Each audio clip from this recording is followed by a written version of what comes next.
Okay, guys, you're live. Thanks. I call to order this meeting of Village of Mamaroneck Board of Ethics at approximately 10:30 a.m. on April 5, 2021. And I guess the first thing we need to do is formally vote to open the meeting. I move. I second. All in favor? Aye. Aye. So with that, we've had a few things that have come in since the last meeting. I'd like to just quickly go through those, and then we've got a few matters to address relating to ongoing litigation and the disclosure forms that we can handle in executive session next. First order of business is just approving the minutes that Sherry sent around earlier from our last meeting. I make a don't know if motion anyone has to any edits. approve. I second it. And with that, seeing no edits and a motion that's been seconded, all in favor of approving the minutes as presented? Aye. Aye. And the next sort of order of business, just to give everyone an update where we are on the annual disclosure forms. We're getting pretty close to where we need to be. Sally has a few additional forms that have come in that I'll just go ahead and, as we've done, go through those first and then send out the spreadsheets for our review. We also have almost all the ones that have been submitted so far either approved or we've identified specific corrections that are required, and we voted last time to authorize me to work with Sally on that, and Sally and I are going to speak tomorrow on that, so that should hopefully resolve those.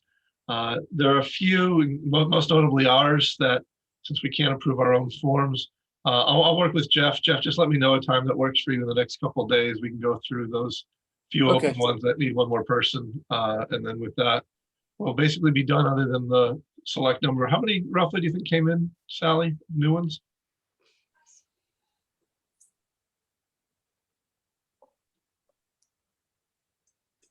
Oh, I think you're still on mute, Sally. Yeah, I was. Maybe 10, 8, 10. Okay. So Sally will get those to me today and I'll circulate them to everybody, hopefully tonight or tomorrow morning. And that should, like I said, get us through this year's set of forms. There are a small number that still haven't responded. We talked about that before. I'll work with Sally in getting a letter that's essentially identical to the letter we sent in 2019 to those few people that haven't submitted forms to date. The next thing I want to go over is just there were a series of FOIL requests that the village received that related to essentially Board of Ethics activities largely at the end of last year. I just want to let everyone know that I'm working with Mark over in Bob Spalzino's office to get him everything that we have. There are going to be questions about what is actually a proper subject of a FOIL request and what has to be turned over. That's something that we will obviously work with the lawyers and defer to them on what they tell us, but we haven't reached that stage yet. So as soon as we do, I will let everyone know and we'll figure out, how to deal with it. Susan? Who requested them? Who did they come from? Largely Sue McCrory. Who? Sue McCrory, one of the residents of the village. So, and I think I've sent you a copy of the list of the open FOIL requests. There's really nothing for us to go through at this point. I'll just, like I said, work with Bob Spalzino's office to make sure they have the materials that we have. And also, I think they may have some materials themselves that are responsive, and we'll make sure that that gets turned over to the extent it's required to be turned over and appropriate to do so. So that's the issue with the FOIL request. When we have more information, I'll circle back with everyone, and at that point we can decide exactly what to do and vote on that. We also had an interesting email that came in last week from the ad hoc committee that is evaluating potential changes to the village ethics code. And the specific question that Dan Carson, who's heading that ad hoc committee, asked essentially was what to do about informal requests for advice as to the ethics code and informal advisory opinions. It also raises a bigger question that I wanted to sort of address first, which is I would like to reach out to Dan, get a current copy of the working draft that they have And I think it may be helpful for us to look at it based on our experience and what we're seeing, and see if there are some suggestions we can make. Even with the language they have currently that they circulated, it's just one small change that really prompted me to think it's probably helpful for us to chime in before on some of these issues. They put in language which is helpful in connection with advisory opinions that allowed essentially what they quoted as non-material information to be redacted out of any decisions that are made, any advisory opinions that are issued before they're published to the public generally.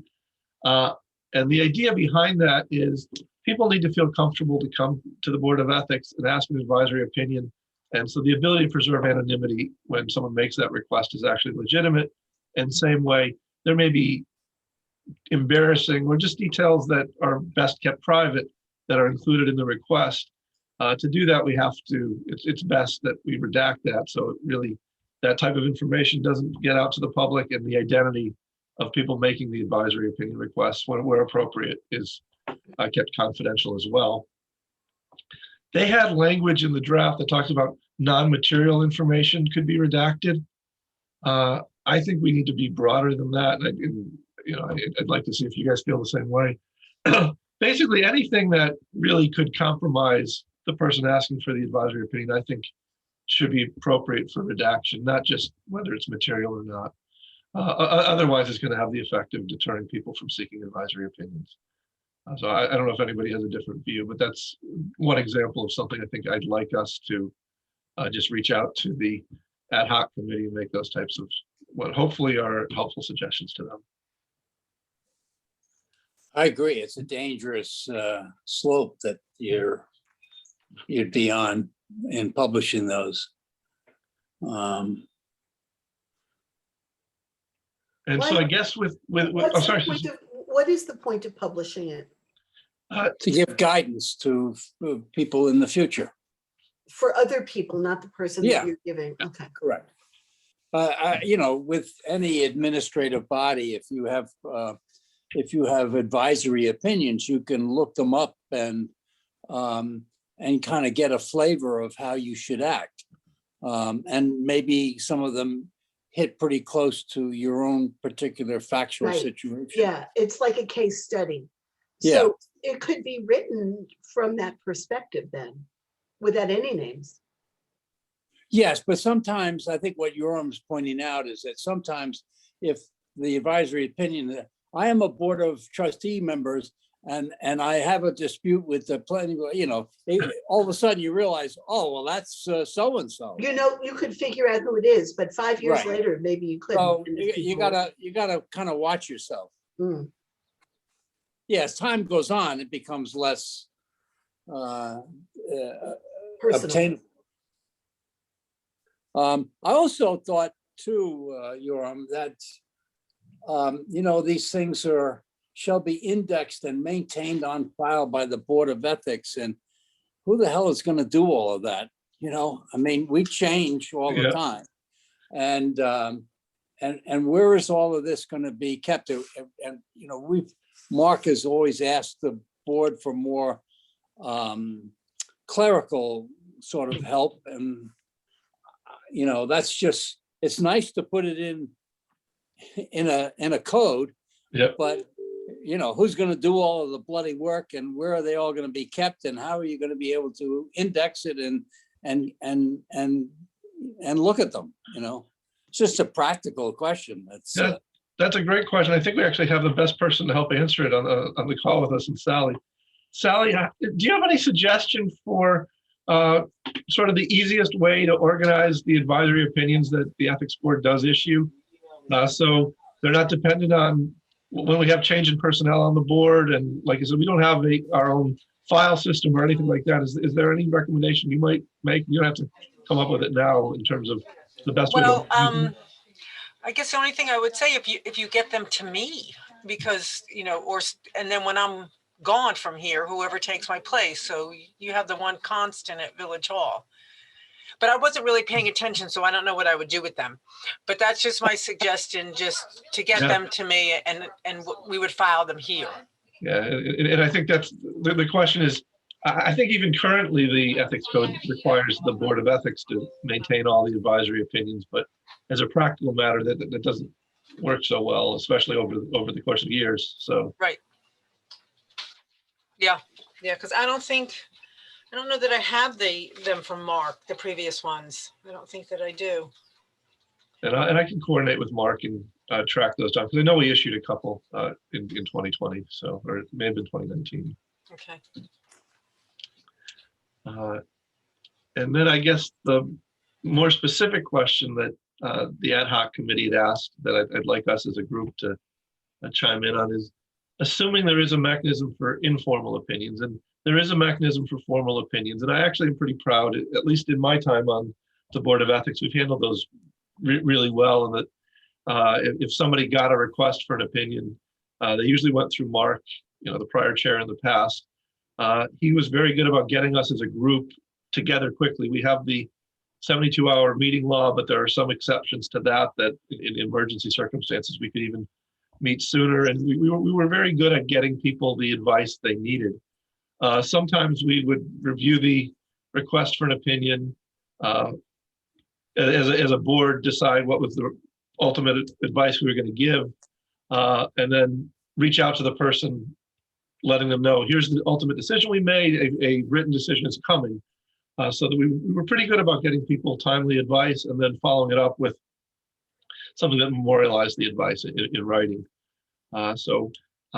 I know that there's a concern that the Board of Ethics may not be able to move quickly enough in every situation that an advisory opinion is needed, and that's a legitimate concern. But what I'm happy about is in the past, we've been able to deal with those very well.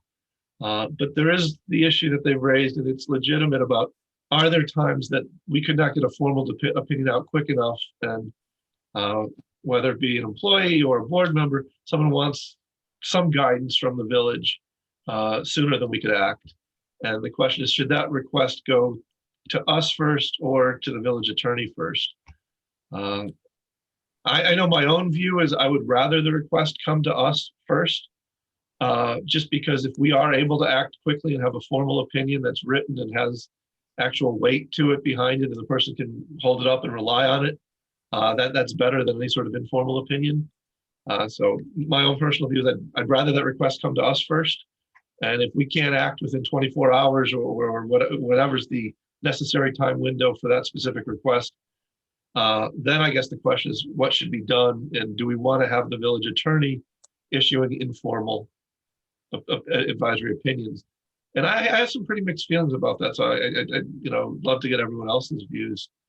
My feeling is that if we need the village attorney's consultation, that we do so, and then based upon that, we write our own decision, unless it's so complicated that I also think that you have to watch out for people making requests of what they think somebody else is doing unethically.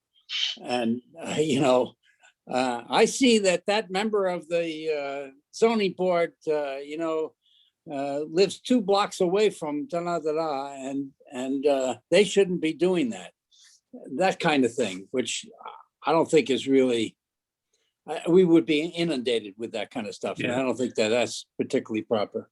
Yeah, and I don't even view that as an advisory opinion request. To me, Right. At least the way I look at them, it has to be the person who believes they're impacted by the ethical code, Right. or they have an ethical code issue. If they're asking for guidance, to me, that's the advisory opinion. If it's some third party asking if we think somebody who is subject to the code is acting appropriately, there's a formal mechanism for that, and that's the complaint mechanism, not any sort of advisory opinion. I don't think we're in the business of just issuing declaratory views on whether someone's violating the code or not. So I agree with Jeff completely on that. Does anybody else have a view in terms of a good mechanism for situations that we couldn't, as a full board, issue a formal opinion within sort of the time period someone's looking for advice? I don't see why a time period would be a problem. I mean, we could meet more than once a month, which was mentioned, I so. know. Yeah, my point was, I don't understand, I still don't understand why somebody needs something, an ethical decision in 24 hours anyway. I I could mean, see an unless- issue, yeah, I could see an issue come up before one of the boards somebody's sitting on, and they genuinely don't know whether they should recuse, and they only find out, a day or two before Oh. the matter gets heard. So I can see that there could be circumstances that a really rapid decision is required. The other concern I have about the way the village attorney may be involved is, and to his credit, Bob has been very reticent to offer a final view on what the ethics code does or doesn't permit. He's been very good at advising us what the code provides for, but he's not been making those subjective decisions unilaterally. And I am concerned of the confusion that may come if we have a village attorney who's issuing these informal, non-binding advisory opinions, especially because there's nothing that suggests they have to be in writing or even sent to us or published, that could create almost a second expectation for what the code provides. And I don't think we want to be authorizing those kind of informal, unclear opinions. So to me, whatever we do in the way of informal opinions, I'd like to make that just a stopgap if we can't issue a formal opinion. And obviously the formal opinion should come first. Any advice given to anybody seeking guidance as to the ethics code, I think it has to be memorialized in writing, and it has to go to the ethics board. And keeping with the publication we talked about, to the extent it's appropriate, I also think any informal advice has to be made public in some way as well, so we maintain the same transparency that drives the formal opinion process. So those are my views. Like I said, I think it'd be helpful to get a look at the full proposals that the ad hoc committee is working up now that we've gotten our momentum as a board and we're actually meeting and sort of all settled into what we're doing. So I guess I'm going to make a very long-winded motion. Let me know if anybody wants to tweak it or if I have a second. I move to ask the ad hoc committee for a current copy of their proposed changes to the ethics code to allow us to review and see if there are specific comments we'd like to make that at this stage probably is appropriate for us to see if we, from our experiences, can add something to that process. I would also specifically like to recommend that whatever informal advisory process they have for opinions, it should be done only if the ethics board is unable to issue a timely formal opinion. And to the extent the ethics board can offer a formal opinion, that should be the process, and all advisory opinion requests should go through us for that reason. And that only if we determine we cannot act in a timely way, can we then figure out an alternative mechanism that may involve some informal opinions. And I think it's worth seeing what they have in mind and looking a little further before we offer any input on what type of informal approach makes sense. But I think at least recommending that the formal approach always be taken first, and any informal advice that's given be memorialized, so that we don't have a situation later, which has come up already, that we have people within the village that are subject to the code claiming they received advice from village attorneys, and we have no way to verify what actually happened. Can I add something to Please. that? Cherry, have you got that all down? No, I'm gonna have to go Word for back word. and listen to it again. Okay, so I was going to say, I think from this email that you got, they're also asking who should see it first, who should hear it first. And I think from what we were all, at least I agree as well, that they all should come here with a potential consultation of the village attorney if we need it. That you didn't say, I don't think. That's a good point. Thank you. Yeah. I second all of those words. All in favor of my motion as supplemented with Susan's comments? Yeah, Aye. Can Alright. I just say something I don't understand?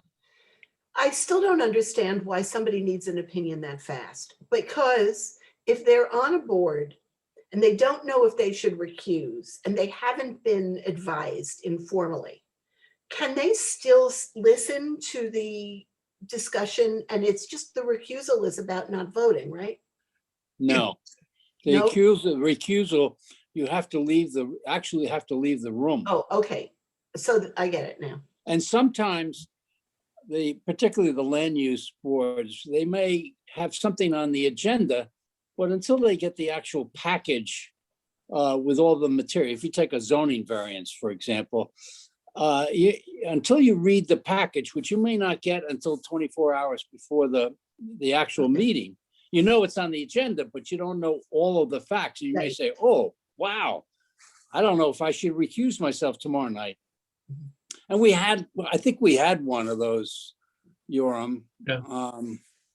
And that's fair, but that's really rare. I mean, I can't imagine the average of advisory opinion being that much of a crisis, a time crisis.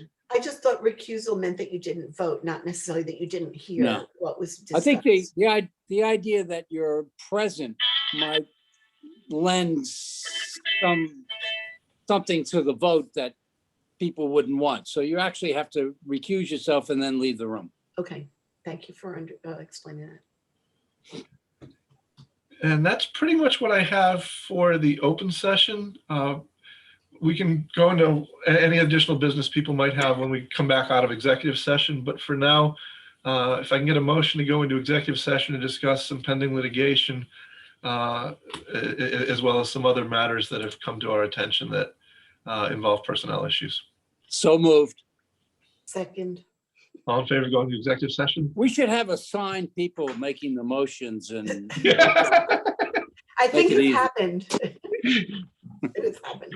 All right, everybody. So I'll see you guys in executive session. Sally, I don't think we're going to be terribly long, so maybe 15 minutes or so at most. I think we'll be back. Okay, I'll be here. Thanks.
Sally, I think we're back. So whenever you want to let us know, we're good to start, good to resume, we'll conclude the meeting.